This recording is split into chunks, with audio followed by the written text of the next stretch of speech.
Overall 13 lakh बच्चे exam दे रहे हैं, 60 से 70 हजार ये जो सीट्स हैं, लेकिन वो सीट हैं किस किस के पास?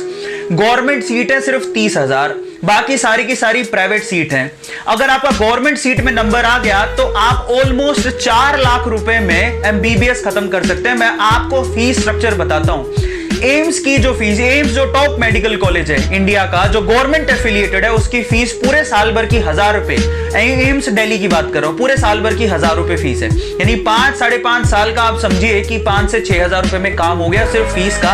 हॉस्टल चार्जेस अलग है, मैं सिर्फ फीस की बात कर रहा हूं। जबकि जो नीट के थ्रू आपको टॉप कॉलेज मिल रहा है जिसका नाम है मौलाना आजाद, उसकी फीस तो मात्र 250 रुपए है। 250 रुपए में पूरे साल भर की फीस है, जहां तक मैंने पढ़ा और समझा।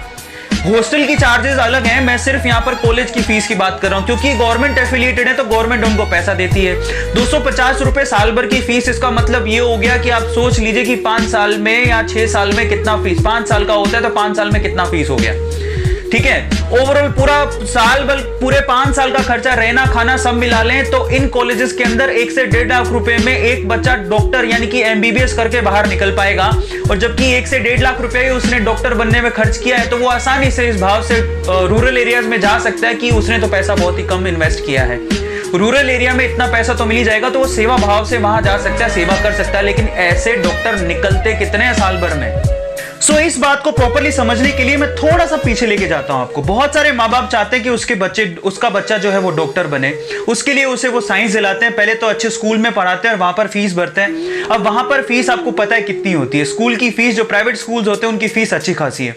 उसके बावजूद भी स्कूल्स में इतनी अच्छी पढ़ाई नहीं होती है, तो इन कॉम्पिटिटिव एग्जाम को देने के लिए वो उनको कोचिंग ज्वाइन करवाते हैं। और कोचिंग की फीस सालाना 1 लाख से 1.5 लाख, 2 लाख रुपए चार्ज भी लेते हैं। अब ये इन्वेस्टमेंट पे स्कूल की फीस प्लस आप कोचिंग का चार्ज जोड़ लीजिए।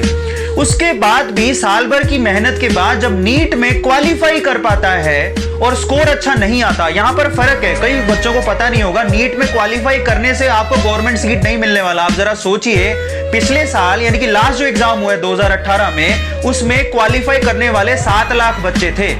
अब आप सोचिए उसके अंदर गवर्नमेंट सीट तो सिर्फ 30,000 है। मतलब बाकी बच्चे कहां जाएंगे? और एक्चुअल में वो गवर्नमेंट सीट उन्हीं को मिलती है जो टॉप 10% में आते हैं, मतलब क्रीम। वो भी 10% तो मैं ज्यादा बोल रहा हूं, 5 से 7% में जो आते हैं उन्हीं को वो सीट मिली। बाकी बच्चे प्राइवेट कॉलेज की तरफ जाते हैं और वहां पर उन्हें बहुत भारी भरकम फीस भरनी पड़ती है। नीट के स्कोर का भी कुछ ज्यादा फर्क नहीं पड़ता।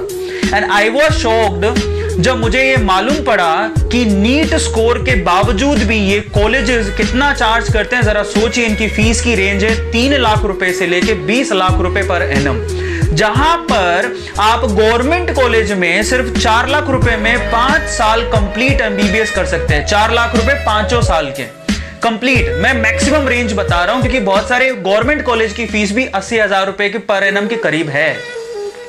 मैंने आपको 2-3 कॉलेज के एग्जांपल दी जहां फीस बहुत ही कम है, लेकिन कुछ कॉलेजेस ऐसे हैं जहां पर 80,000 रुपए भी फीस है। लेकिन प्राइवेट कॉलेज की फीस तो पर एनम पे शुरू ही 3 लाख रुपए से होती है और वो 20 लाख रुपए तक जाती है। और अगर आपका नीट का स्कोर बहुत कम है और फिर भी आप एमबीबीएस करना चाहते हैं तो डोनेशन सुन के आप हैरान रह जाएंगे। 20 से 50 लाख रुपए तक का तो डोनेशन है। उसके बाद आप सीट मिलेगी और उसके बाद आपकी एमबीबीएस की पर एनम की फीस आपको अलग से पे करनी है। अब इस हिसाब से गवर्नमेंट के बच्चों को छोड़ दें, जो कि मुश्किल से 20 से 30,000 होंगे जो साल भर में निकलेंगे। बाकी जितने भी डॉक्टर निकल रहे हैं वो कितना पैसा खर्च करें डॉक्टर बनने में, ये सोचिए। ओवरऑल वो 50 लाख रुपए से लेके 1.5 करोड़ रुपए तक डॉक्टर बनने में पे कर रहे हैं। ये मेरी रिपोर्ट या मैं नहीं कहता हूं, मैंने भी ये सब चीजें देखी हैं।